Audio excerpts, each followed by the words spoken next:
사도신경으로 우리 신앙을 하나님께 고백드립니다. 전능하사 전지를 만드신 하나님 아버지를 내가 믿사오며 그 외아들 우리 주 예수 그리스도를 믿사오니 이는 성령으로 잉태하사 동정녀 마리아에게 나시고 본디오 빌라도에게 고난을 받으사 십자가에 못 박혀 죽으시고 장사한 지 사흘 만에 죽은 자 가운데서 다시 살아나시며 하늘에 오르사 전능하신 하나님 우편에 앉아 계시다가 저리로서 산 자와 죽은 자를 심판하러 오시리라. 성령을 믿사오며 거룩한 공회와 성도가 서로 교통하는 것과 죄를 사하여 주시는 것과 몸이 다시 사는 것과 영원히 사는 것을 믿사옵나이다. 아멘. 오늘 우리에게 주실 하나님의 말씀은 로마서 8장 26절에서 30절까지 말씀입니다. 로마서 8장 26절에서 30절 말씀 찾으셔서 한 목소리로 또 한 마음으로 읽겠습니다. 로마서 8장 26절에서 30절입니다. 이와 같이 성령도 우리의 연약함을 도우시나니 우리는 마땅히 기도할 바를 알지 못하나 오직 성령이 말할 수 없는 탄식으로 우리를 위하여 친히 간구하시느니라. 마음을 살피시는 이가 성령의 생각을 아시나니 이는 성령이 하나님의 뜻대로 성도를 위하여 간구하심이니라. 우리가 알거니와 하나님을 사랑하는 자 곧 그의 뜻대로 부르심을 입은 자들에게는 모든 것이 합력하여 선을 이루느니라. 하나님이 미리 아신 자들을 또한 그 아들의 형상을 본받게 하기 위하여 미리 정하셨으니 이는 그로 많은 형제 중에서 맏아들이 되게 하려 하심이니라. 또 미리 정하신 그들을 또한 부르시고 부르신 그들을 또한 의롭다 하시고 의롭다 하신 그들을 또한 영화롭게 하셨느니라. 아멘. 새벽마다 계속해서 로마서의 말씀을 함께 나누고 있습니다. 오늘 말씀의 제목은 맏아들을 주신 은혜를 기억하라입니다.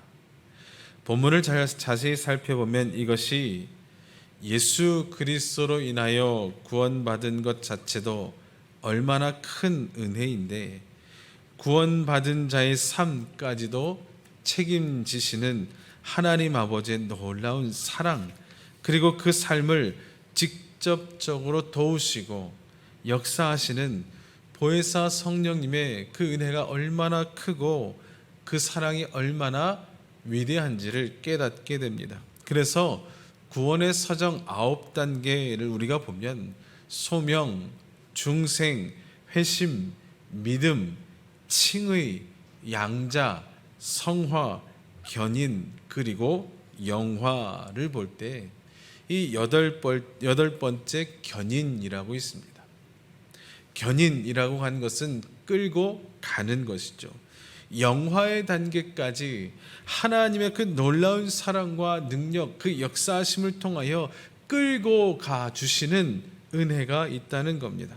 그러한 견인의 주제를 바탕으로 오늘 본문을 볼 때에 이것이 너무도 큰 은혜가 아닐 수 없는 그 사랑이 위대함을 볼 수 있는 것이죠. 우리에게 참 큰 은혜가 되는 네 가지의 하나님의 사랑의 견인이 있습니다. 첫 번째로 하나님께서 선을 이루신다는 겁니다.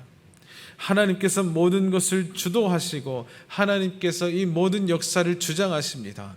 하나님께서 십자가로 사랑을 보증하시고 죄인을 구원하사 믿음으로 의롭다 하시고 의롭다 하시는 능력의 선을 이루어 주십니다.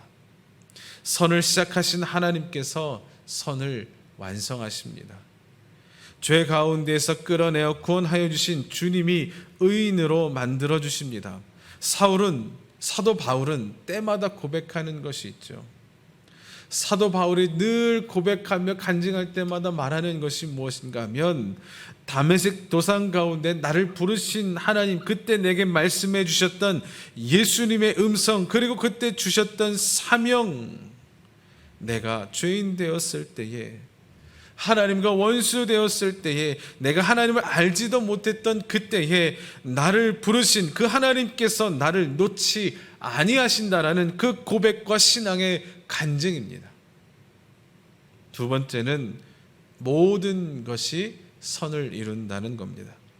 사랑하는 자에게 주어지는 모든 것은 구체적인 현실의 삶을 의미합니다. 여기에는 우연이 없지요. 모든 것이 하나님의 그 높은 뜻 가운데, 그 섭리 가운데 놓여 있습니다. 그것이 우리가 때로는 그것을 알든 알지 못하든, 우리가 그것을 납득하든 납득하지 못하든, 우리에게 일어나는 모든 일들이 하나님의 선하신 뜻 가운데에, 하나님의 그 일하심 가운데 의한 것이다라는 겁니다. 여러분, 하나님은 항상 오르십니다. 믿으십니까? 하나님은 항상 오르십니다.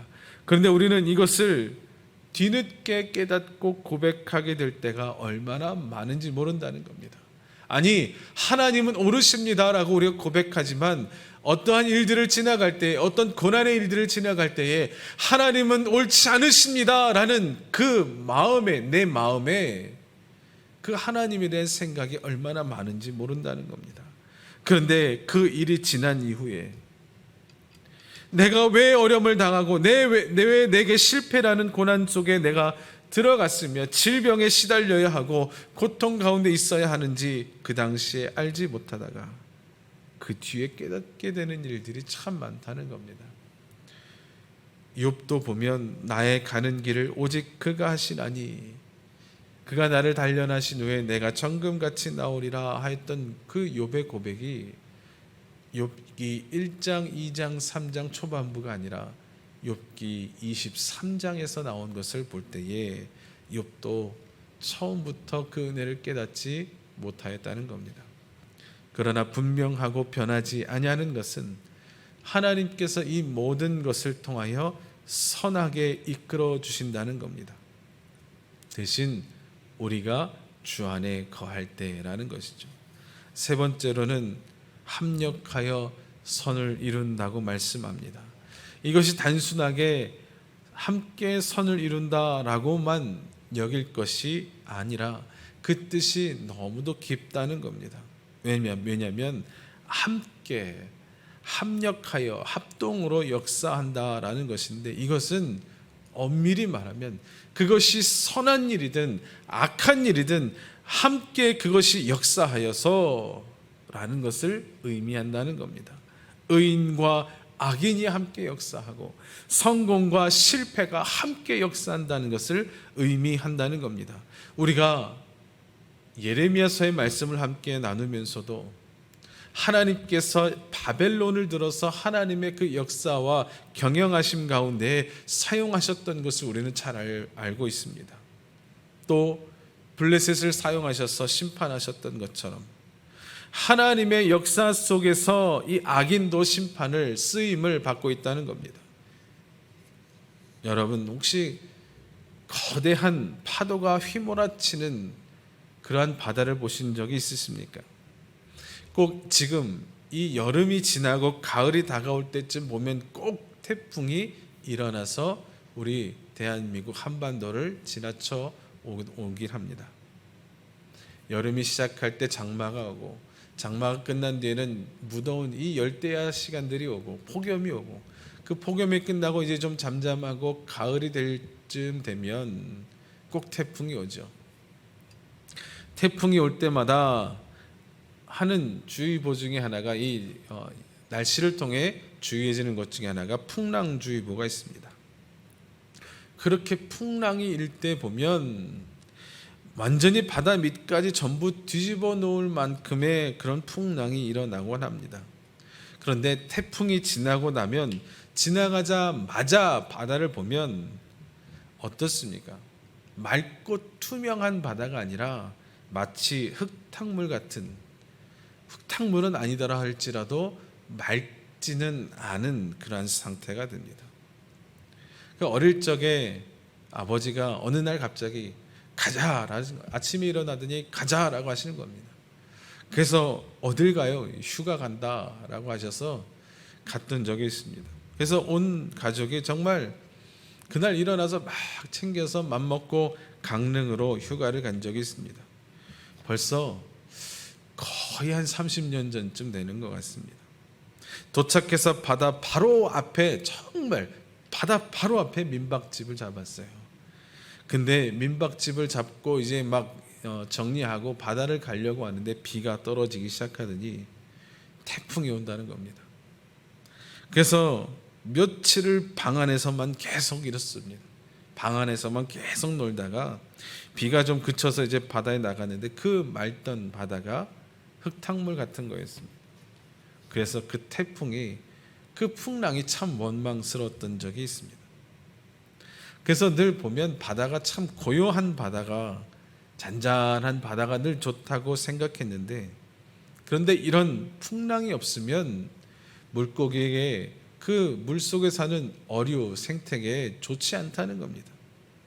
바닷속에는 많은 생물이 있는데 이것들이 살아가려면 많은 양의 산소가 그 안에 필요한데, 이 생물들이 공급받을 만한 양의 산소가 공급되기 위해서는 한 번씩 이렇게 바다가 완전히 뒤집어지는 일들이 있어야 한다는 것이죠. 그래야 그 산소가 그 바다의 바닷물 가운데에 들어감을 통해서 물도 깨끗해지고, 마치 계곡물이 이리저리 굽이굽이 내려오면서 바디에 부딪히면서 폭포도 생기고 하면서 물이 더 깨끗해지는 것처럼 말입니다. 정말 하나님의 오묘한 섭리가 아닐 수 없습니다. 고요하기만 한, 잔잔하기만 한 이 바다가 좋은 것이 아니라는 것이죠. 고요하기만 한, 잔잔하기만 한 바다는 그 안에 생명이 살아가기 어렵다라는 겁니다. 그렇기 때문에 풍랑도 필요하고 거센 파도도 필요하다라는 겁니다. 고요한 평온도, 그리고 거센 파도도 풍랑도 합력하여서 선함을 이루고 있는 것이죠. 우리의 삶이 그러하다는 겁니다. 우리는 사실 늘 평안한 삶을 살기만을 바랍니다. 매사에 늘 잘 되기만을 바랍니다. 그런데 만약 이렇게 되기만 한다면 어떠할까라는 겁니다. 우리 아이들이 자라는데 온실의 화초처럼만 평온하게만 자라면 어떡할까?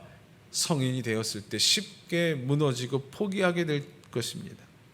차라리 어렸을 때, 젊을 때 무너지는 경험도 해보고 실패도 해보면서 강인함을 가져야 한다라는 겁니다. 평탄만으로는 아무것도 할 수 없다는 겁니다. 우리도 그렇고 가정도 그렇고 교회도 그렇습니다. 교회라고 해서 늘 평탄한 것만 있으면 안 된다라는 겁니다.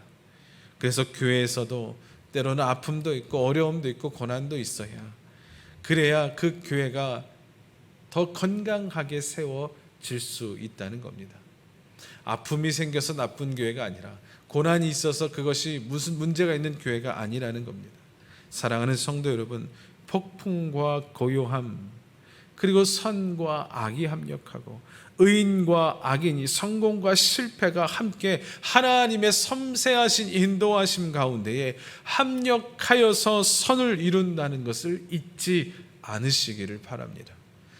우리가 선한 사람들끼리만 합력하여서 선을 이루는 것이 아니라 하나님의 경영하심 가운데는 때로는 악인도 들어 사용하시고 때로는 실패도 사용하신다는 것을 여러분 잊지 않으시기를 원합니다.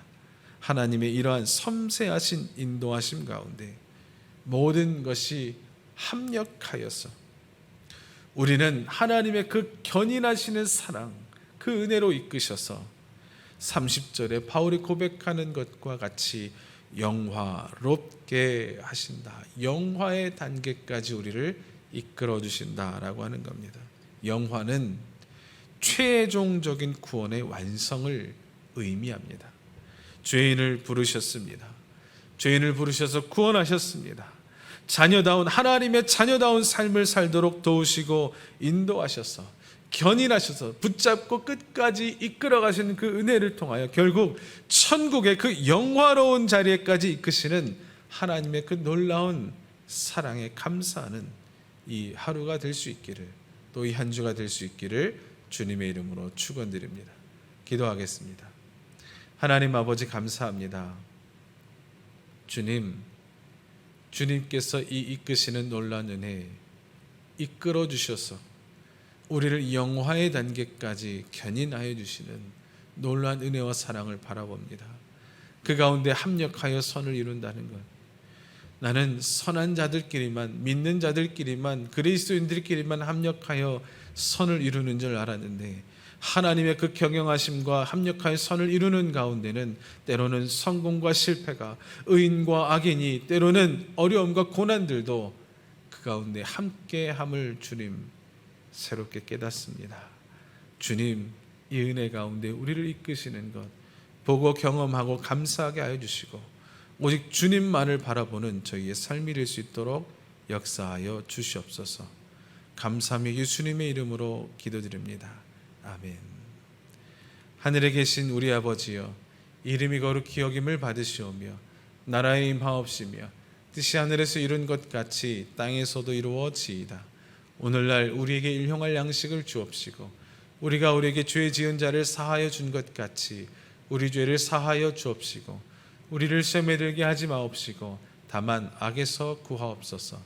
대개 나라와 권세와 영광의 아버지께 영원히 있사옵나이다. 아멘.